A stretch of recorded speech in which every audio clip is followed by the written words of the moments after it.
Oh, hold on. I'll go here. The night has come, it's cold and losing my control. Your light is gone, and lonely darkness fill my soul. I wish that you could save me from my isolation. It's way too complicated. Let's start this conversation. Let's start this conversation. We got no relation.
Hey, good evening, everybody, and welcome to Into the Night with me, your host, Sean Kelly, on this wonderful, hot, humid, disgusting day. Yes, right now it is 88 degrees here in Pittsburgh with the humidity, oh, it could be like close to 90 something. You know, it's a hot one here. But,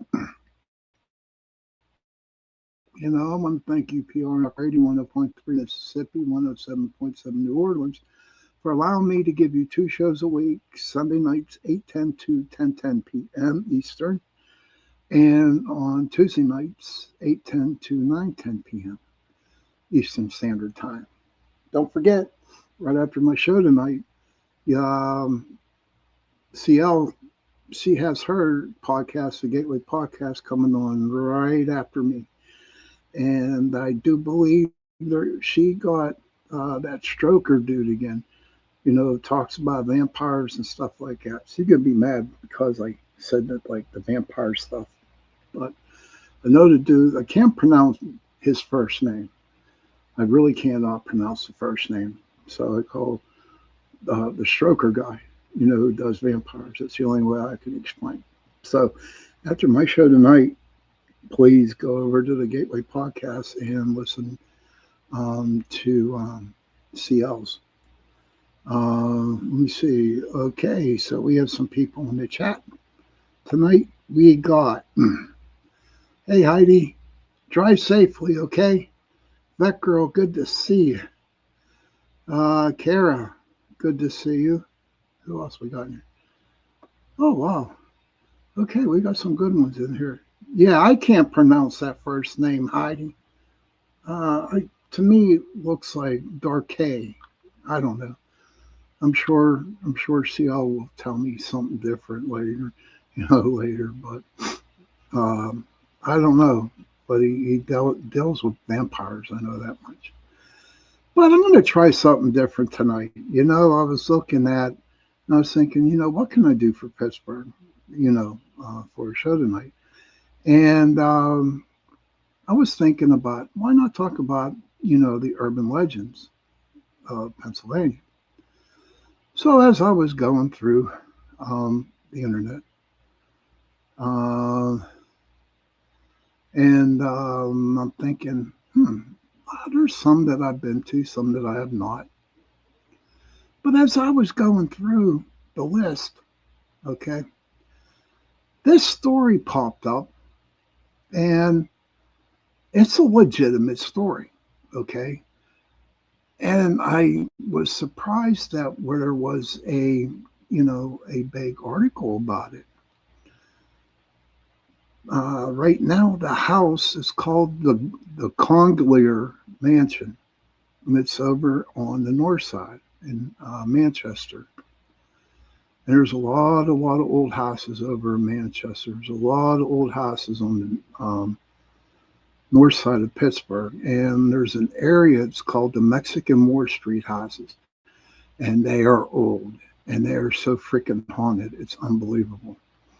Now, I've been to a couple of the Mexican War Street houses and got a lot of good evidence, got a lot of, I mean, it was very, very interesting because when you walk into the houses over there in the Mexican War Streets, um, it they don't change a thing. They don't remodel or nothing in there. They just keep everything the same.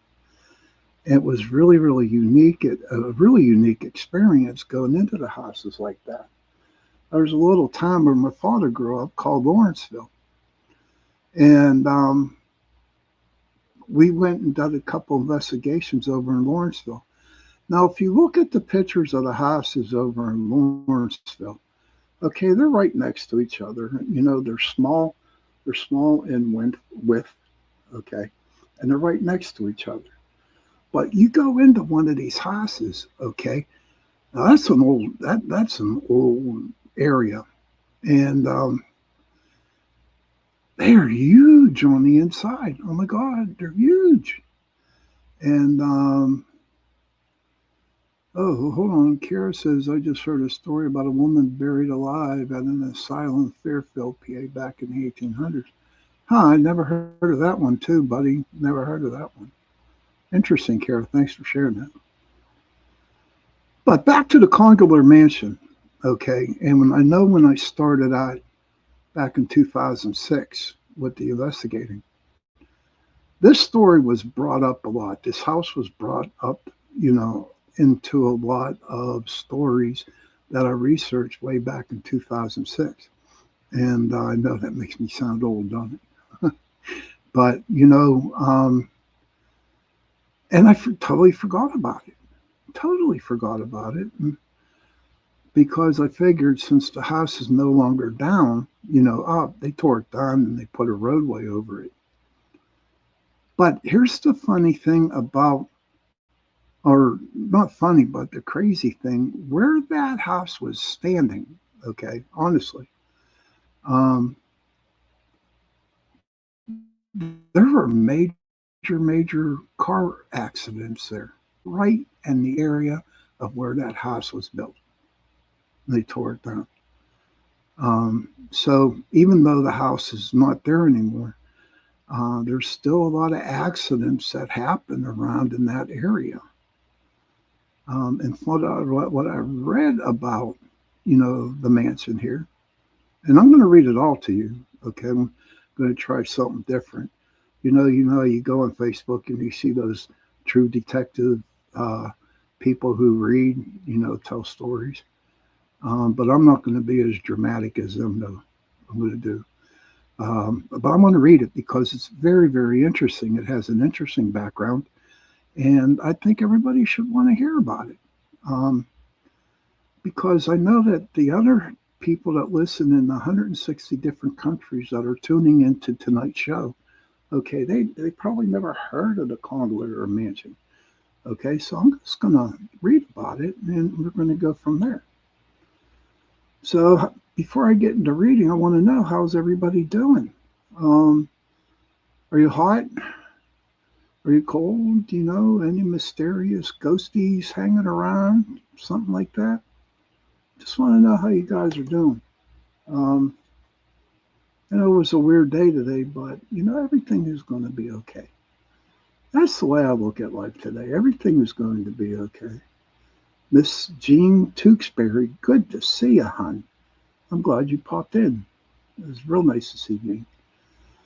So on with the story about the Gonglier Mansion in Pittsburgh, Pennsylvania. And that's where I live.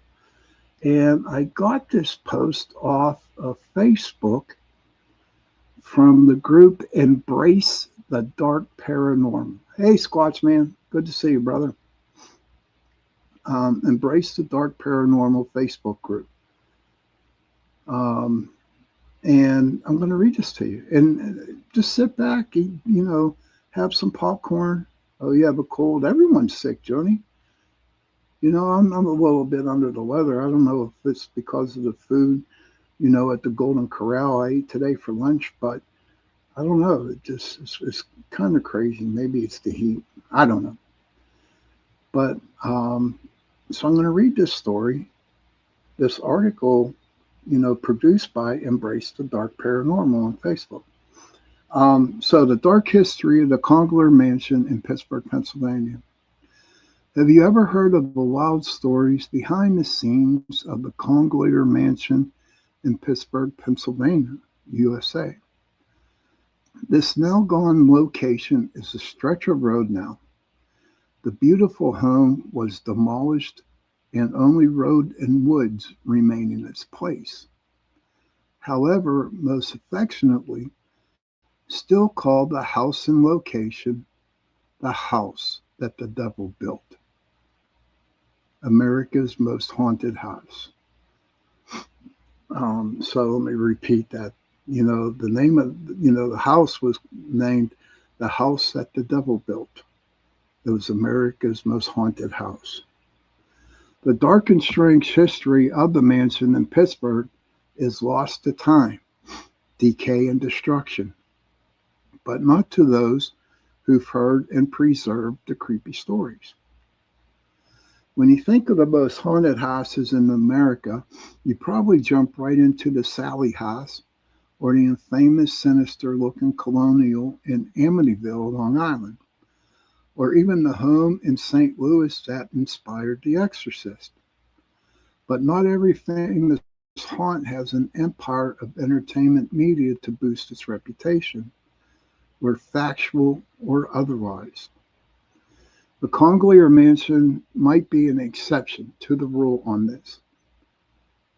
Some of it really is a part of local oral history, and for the residents of Pennsylvania, most western city, Pittsburgh, the stories of the mansion made it more than deserving of the title, the most haunted home in America. It has been given several other monikers through the years, including the house the devil built. Okay.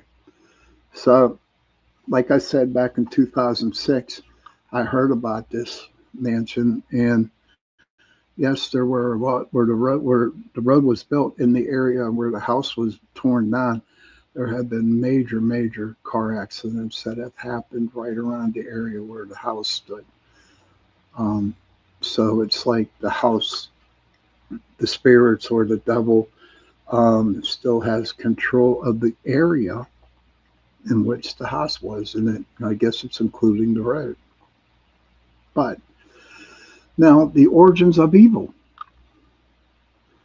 The house the devil built, America's most haunted house according to legend, the house on 1129 Ridge Avenue, was built in the 1860s in the Manchester neighborhood in Pittsburgh's north side.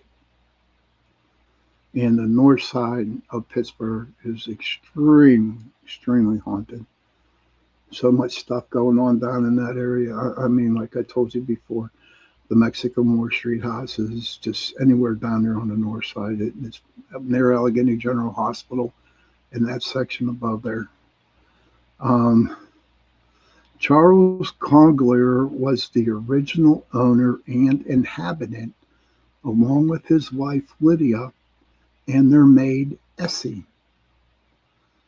Congler made a fortune as a direct result of the Civil War and moved his family north to settle in the booming industry town of Pittsburgh. Like many great tragic stories, it ends with infidelity and a jealous wife. Lydia, after discovering her husband and Essie were having an affair in a rage, took several knives from the kitchen and slaughtered her unfaithful husband and his paramour. I think that's what they call a housemaid back then. She was found by a neighbor several days later, calmly sitting in a chair with the severed head of the maid in her lap. Crazy. Well, it just tells me not to have a lot of money and, don't have a maid and have a relationship, because if I was married, I'd get, my head chopped off, I guess. But I don't know. But it's crazy, and it's not just this house. It's a lot of places that I have investigated to where there was a lot of stories that happened, not like this one, but where there was a lot of anger and jealousy and stuff, where wives killed their husbands or the husbands killed their wives, stuff like that. And you'll be surprised, honestly, you'd be surprised with all the negative energy that goes on in the house. Um, you get like a cornucopia of different energies in the house, especially a house that has some real um, negative stories behind it. Now, the mad scientist. After the grisly murders, the house was dormant for quite some time until a railroad company purchased it in 1892, planning to convert it into housings for their staff. After several workers complained of strange noises and unexplained happenings in the house, the railroad abandoned it and put it up for sale, where it remained on the market for several years until 1900, when Adolf C. Brunrichter, a German-born doctor, purchased the house. Brunrichter was described by his neighbors as a recluse who did not often partake in socializing and spent much of the time in the house by himself. But on the night of August 12, 1901, neighbors reported the sounds of a woman screaming and strange lights in the home. The police were called, and they were appalled to find the body of a decapitated woman and the doctor nowhere to be found. What comes next is straight out of American Horror Story, as they discovered a laboratory in the basement with several more body parts, and most horrifying, a severed head that Dr. Brunrichter had used in his ghoulish experiments to keep victims of decapitation alive after the fact. They face face. The doctor was never seen again, though almost 30 years later, some believe he emerged from hiding in New York, drunk, and claiming to have conducted strange experiments in Pittsburgh. Police did not put much weight on the man's claimed identity and eventually released him from prison, deeming him harmless and never to appear in history again. We are at the bottom of the hour. Okay, I'm getting pretty close to the bottom of the hour, and you know what that means. It's 8:30 p.m. And what we're going to do is go on a little break here, so I can wipe the sweat off my brow, use my fan. So anybody, if you have to go have a cigarette, go to the bathroom, do what you got to do, and I will see you back here in a couple minutes. Okay, we will play this one.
Hi, and welcome everyone to Ethereal Encounters Unveiled.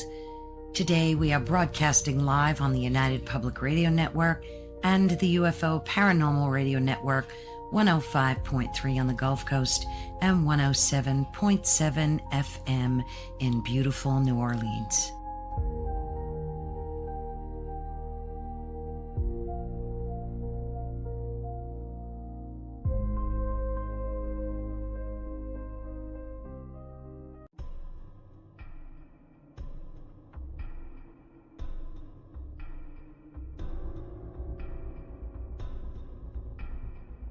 Welcome to Don't Whistle at Night podcast, where Navajo legends echo in the shadows. Darren and Dawn will guide you through the sacred fire of native storytelling, where the old stories breathe, the unknown walks among us, and voices, long hidden, rise to be heard. And remember, don't whistle at night.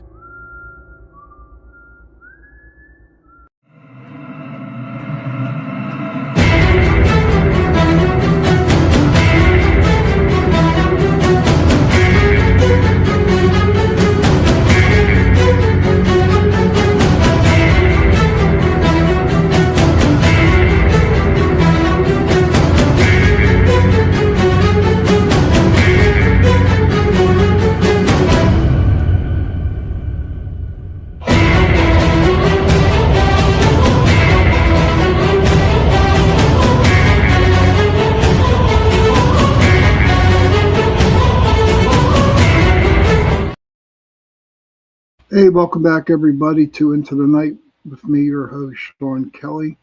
This is the second part of the show. I want to thank UPRN Talk Radio, 105.3 Mississippi, 107.7 New Orleans, for allowing you to give me two shows a week, Sunday nights at 8:10 to 10:10 p.m. and on Tuesday nights from 8:10 to 9:10 p.m. Don't forget that Missy L. Thomas's Gateway Podcast is on right after mine tonight, and she's got Mr. Stoker. You know, I think he's like the great grandson of Bram Stoker, but I don't know how to pronounce his first name, and I don't want to embarrass myself, nor do I want to embarrass him. But in the first half of the show, we were talking about the Gonglier House, okay, which was bought by Adolf C. Bruckner, a German-born doctor. And one day, a lot of people heard some screamings of a woman, and when the police walked in, they found a decapitated body or head of the woman who was decapitated by this doctor. And the doctor and the head was never found again. But they did tear the house down after that and put a road on it. Now, it's really crazy about that, where the house was located. They tore it down, right? They tore it down and put, a major highway over it. But in that area, around the area, hey, Mark Eddy, and around that area, okay, there have been major car accidents that have happened in that area where the house was built on that road. And those are true car accidents. Hey, Cindy Simpson. So I remember back in 2006, this story about this house was really big back at the time, but like I told at the beginning, of the show, I just completely forgot about it until I was doing some researching for tonight's show, and this story came across, and I'm telling you what, I said, my people need to hear this story. So I want to thank, hold on one second. I did not look this up myself. I found this on the Embrace the Dark Paranormal on Facebook page, and that's who I got it from. Okay, so let me get here. Okay, okay. Now, as I continue with the story, if you want to catch the first part of the story of this house, please just rewatch the show again on my Facebook page or UFO Paranormal Radio YouTube page or the Pittsburgh Paranormal Society YouTube page. So to continue with the story, there was a home for spirits. Thanks to its dark history, hey miss, thanks to its dark history, which only seemed to grow with each new tenant, the house developed a reputation as a home for wayward spirits, according to some accounts. Thomas Edison himself was one of the many who visited the house to investigate the notorious paranormal phenomenon. Along with Julia Murray, a psychic medium of the time, they claimed to encounter a malevolent spirit with the power to harm the living and the ability to travel beyond the confines of the house. Hey, Buck, good to see you, buddy. Buck says, hello, thanks as always. I lived on Western Avenue on the north side for several years. It's definitely more unusual than unusual. So true, Buck. It continued to be dormant of any new inhabitants until it once again purchased, this time by the Equitable Gas Company, again to be converted into apartments for workers. As before, the workers inside reported strange noises, disembodied voices, and 2 workers were discovered dead in the basement of the house. I did not know that. No cause of death or homicide suspect was ever found, and many of the men quickly moved out of the housing. The company continued to maintain a presence in the area, but in November 1927, a massive gas explosion resulted in spectacular damage to the surrounding area, leaving 27 dead and over 500 people injured. The house itself was totally destroyed in the blast, leaving only a crater in the earth where once the house stood. The site, however, wasn't free of its dark past. Just because the house was gone, several locals continued to report strange occurrences happening in and around the former location of the house, leading some to suggest the explosion was caused by the devil in an attempt to reclaim the dark and mysterious house for himself.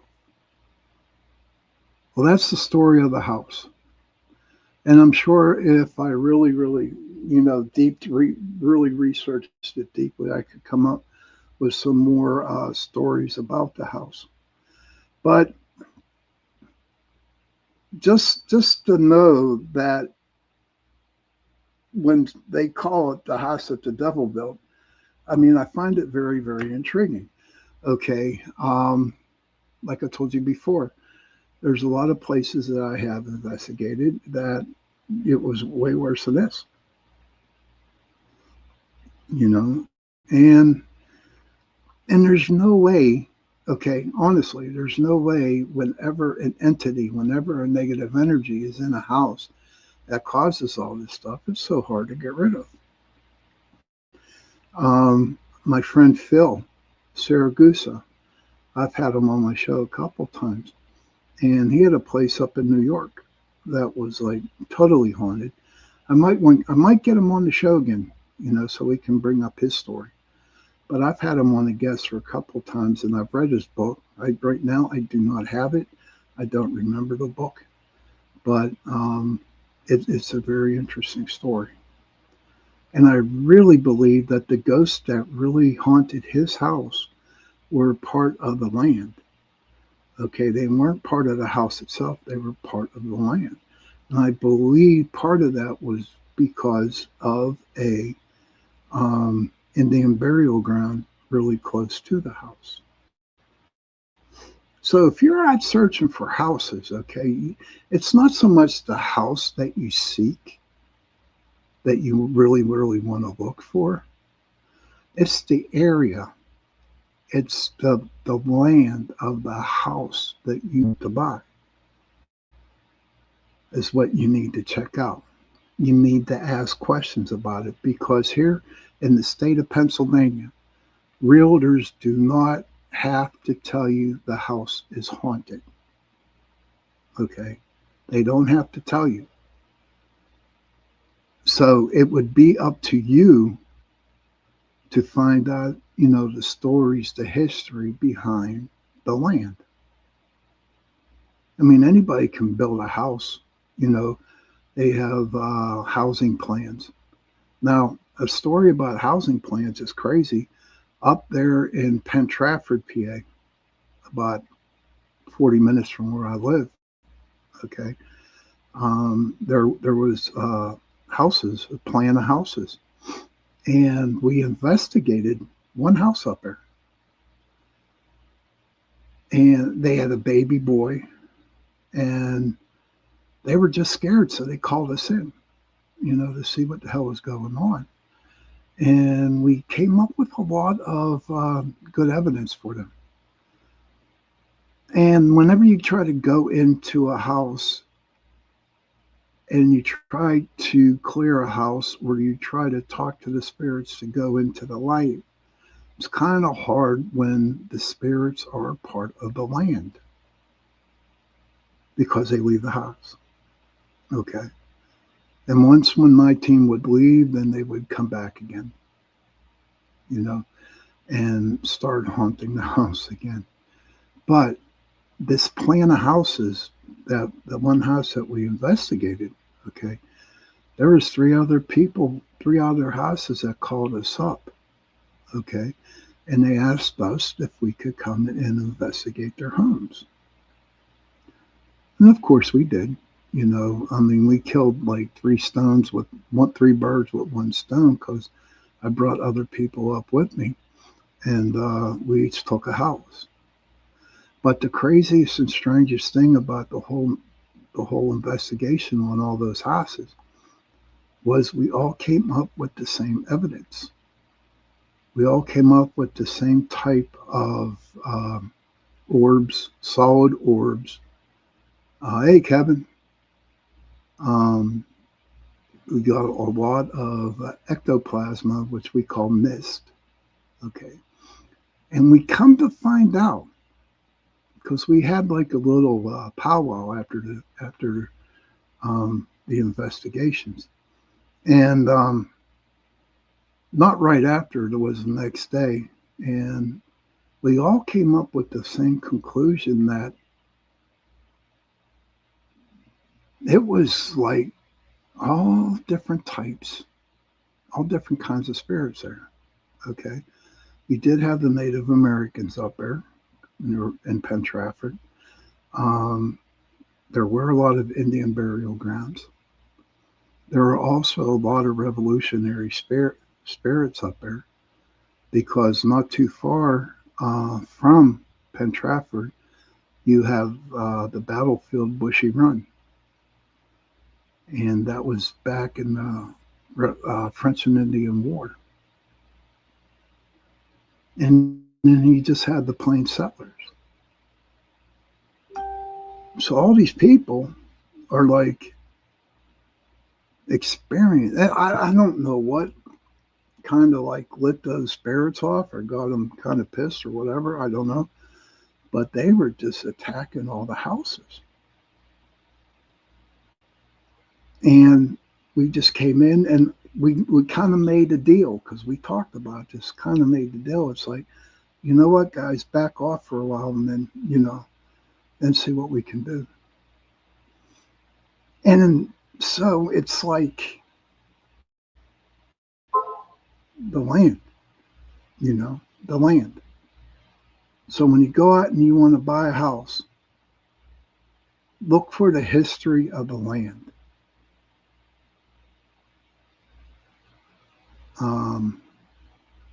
And we can go from there. Now, there are other things that I researched, other places that I have been to. Let me see. Okay. Now, there are other legends, other urban legends that I had done. Okay. Now, the Green Man. Now, I've had stories on the Green Man. Okay, his name was Charlie No Face, a real Western Pennsylvania man named Ray Robinson, who was severely disfigured by an electrical line as a boy, turning into a glowing lifetime spectral legend. And a lot of people have seen this guy. It was Pennsylvania among us, paranormal among us. Okay. And then you have the Seven Gates of Hell, which I've talked before about this on my show. And it's in York Township. It's rumored series of gates in the woods, finding all seven supposedly teleports you straight to the underworld. Well, nobody can get to the seventh gates, first of all, because there's a lot of signs that post that says no trespassing. Okay. And a lot of people do not go because up there in that area, they kind of like, I'm glad you got home, Heidi. They kind of like got guns out there to protect their property. And so they fire upon people if you cross into their um, so, a lot of people talk about the seven gates, but no one's ever actually reached the seventh gate. So it was a lore. Maybe there are seventh gates. Maybe there is an opening at the end of the seventh grade that will send you to hell. Then you have this thing here, okay, the squonk. Okay, now let me spell this for you. Squonk. It's a mythical, melancholy creature of the hemlock forest that cries constantly and can dissolve entirely into a puddle of tears when cornered. Now, I've heard many stories about the squonk, okay? And like I said, I have an open mind. Okay, so Heidi says, I was 45 seconds behind, but one of the seven gates of hell in Stall, Kansas. Oh, wow. So I guess everybody has a place, you know what I mean? Joni says, when I lived in Pennsylvania, I lived on Harrison City, Export Road. Were any of those houses you spoke about near them? No, dear, not at all. No, Joni. Mm-mm. No, these are like houses like way in the back. It was, I really can't picture it right now, but it was pretty close to the battleground. But I'm sure that whole area that you lived in up there with Penn Trafford, and Harrison City, it's definitely freaky haunted up there. And it's all due to the French and Indian War. Oh, look at this. Kara says they have the seven gates by Collinsville, Illinois. Huh. That's interesting to know. Your house was haunted. Oh, I bet it was, Joe. Heidi says Google FKN autocorrect can change install to still while pause was tapping on my leg. Oh, wow. And of course, we talking about Blue Miss Road. Okay. And I had done many, many stories on that. That's where I usually take the newbies to go ghost hunting is Blue Miss Road. It's a heavily fogged road said to host ghostly apparitions, phantom whispers, and remnants of a dark local cult. There's more. There's more to just a call out in that area. A lot more. But there's one big one here in Pittsburgh, and I'm sure there's something over there, over all over the United States. And we call it 13 Bends. Okay. 13 Bends, Bends. And the story behind the Bends, 13 Bends, was that there was an orphanage house that was built up on a hill. And it was set afire purposely. And it killed all the children in the orphanage. And when you go up, now you have to remember there's 4 different 13 Bends that people claim that are haunted. Okay, here. And I believe we found the one that was over in the McKeesport area. But we walked the 13 Bends. We didn't drive, we walked. Joe Fox said, "Hey, Sean, I'm just getting home. These last few weeks have really sucked. I'm truly sorry, brother, that they suck, but I'm glad you're here. Go get something to eat, man. Get a drink of coffee, smoke a cigarette, do something. You know, I'm here until for a little bit more." But, so when you walk up 13 Bends, you can't park on either side of the street. So you had to walk it. And when we walked it, it was the creepiest thing that ever happened to me. It's the first time I ever experienced all the birds, all the crickets, all the insects, all the animals, everything just went quiet. Total silence. And that blew me away. It really did, because it was my first time. Did we get good evidence on those 13 Bends? We did not. Okay. Did we get any good EVPs on the Bends? No, we did not. No. Okay. But like I keep telling everybody every show, I'm just missing watching your shows, buddy. I know that, buddy, but you know what? Eventually you'll be able to watch them all, my friend. But the biggest thing that each one of us experienced on that investigation at 13 Bends was all the birds, insects, and animals just got real quiet. You couldn't hear nothing. You could hear no noises at all. None whatsoever. And to me, when that happened, that's what made that investigation. It really did.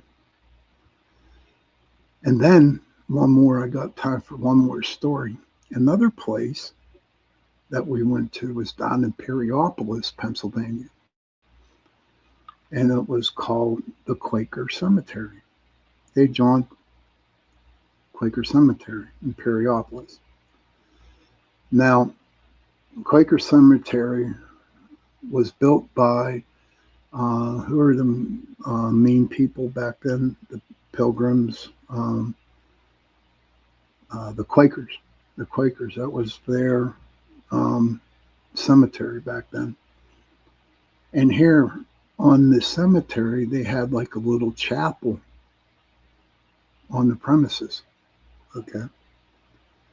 And I remember walking into that little chapel area, and I just it went from like 70 degrees outside to down to 30 the minute I stepped into this place. And it was a small little chapel, made out of stone.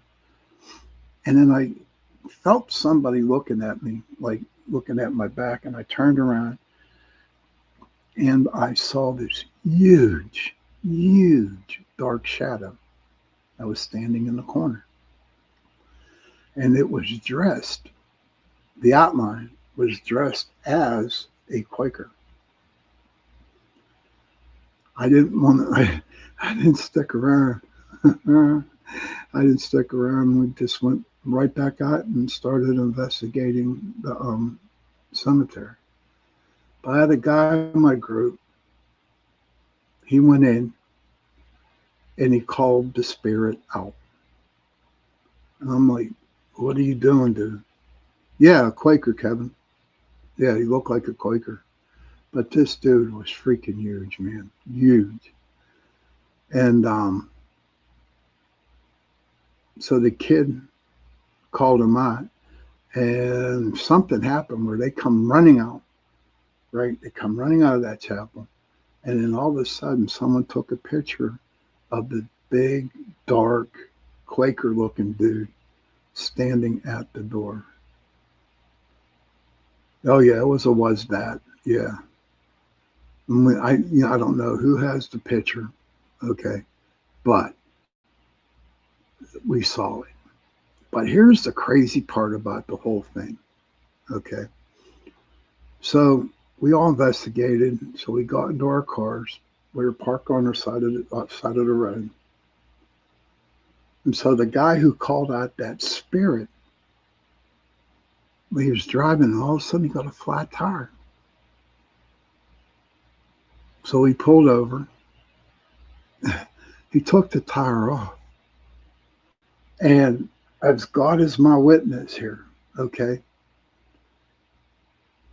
the flat wasn't caused by running over a nail or nothing like that. It was on the inside of the tire, with a slit about that big. It looked like a knife was punctured right through it. Right through it. And that was like really seriously crazy. Yeah, very trippy, buddy. And so we took it off, and I just said to him, I said, listen, dude, for you calling out that spirit, that Quaker guy in that chapel, this is what happens. And he said, well, I was hoping that would happen. I'm like, you're a nutcase, dude. You're a nut. But yeah, that was the biggie.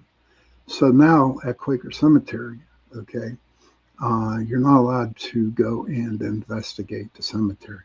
They have the state police go up and down that road all the time because where the cemetery is, right, it's on a very dark, dark road. It's like a country road. And then you had this one cemetery that we went to. It was called Shades of Death was the name of the cemetery. And they had a chapel in their cemetery. The one side of the cemetery was all the old headstones, and on the other side were the brand new headstones. Okay. But the chapel, the 3 cards about MIB story, if there is time. Okay, go ahead. Let me see what we got here. Yeah, we got about 5 minutes, brother, if you want to talk about your B story. But those are some very, very good places to go. Shades of Death was very, very interesting.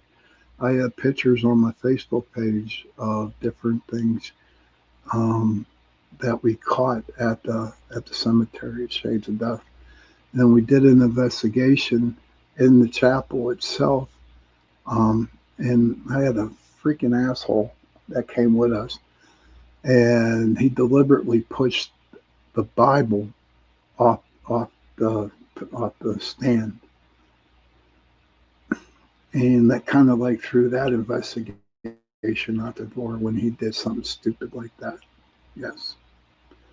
But we're at the 50-minute mark here. Okay, we got about 3 minutes. So, Kevin, do you want to talk about your B story?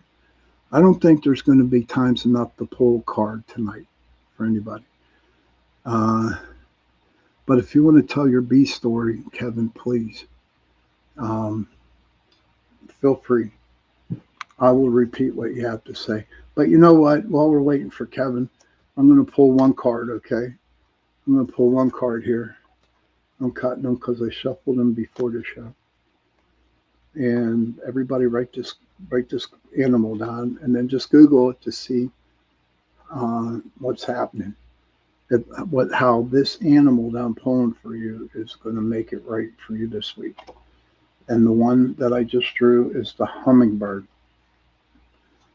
Oh, the B story is above. Okay. Thank you, sir. Thank you. So I pulled the hummingbird. So everybody, what I'd like you to do is actually go and look it up, the spiritual meaning behind the hummingbird. So let me see about the B story with Kevin. I'm sorry. Let's see. Okay, here it is. Kevin says, was out with that girl tonight. We seen a bee go in one direction.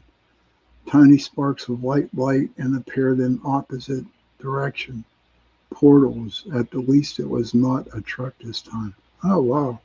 Thanks for sharing that, brother. Thanks for sharing that. Okay, everybody. It is the end of the show. Don't forget.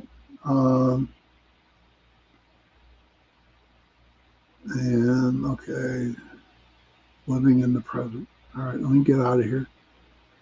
I mistake our dragonflies for hummingbirds here. Oh, okay. But everybody, I just pulled the hummingbirds, what I did pull. So everybody write down the hummingbird and then look it up, Google it, and see the spiritual meaning behind the hummingbird. Well, I hope everybody enjoyed the show. It was kind of different this time around. I had a good time because I read a long thing, a story on the place that I thought has been very, very interesting. If anybody has any gripes, complaints about me or my show, okay, please, email Michelle DeRoche at UPRN Talk Radio, and complain all you want, or else if you want to write her and say, you know what, Sean is like the best podcaster out there. He's cute, he has a lot of good stories and he talks well, and you can leave it up, whatever you want to tell Michelle, feel free. You're welcome, Heidi. You're welcome. Oh, Mish says it's living in the present. Wow, that's interesting, Mish. Mish said, yes, we will contact Michelle. Please do, Michelle. Please. But, Mish, please do. So everybody, children, please, go to your parents, give them a hug, and tell them that you love them. And parents, please go to your children, give them a hug, and tell them that you love them. And if you have no parents and if you have no children, please find somebody, give them a hug, and tell them that you love them. Because those 3 words, I love you, go a long way. And please remember, protect the children. We really need to protect the children. Don't forget, C.L. Thomas's The Gateway podcast will be on right after mine at 9:15. So, good night, everybody. Enjoy your week. I will definitely see you next Sunday. Goodbye.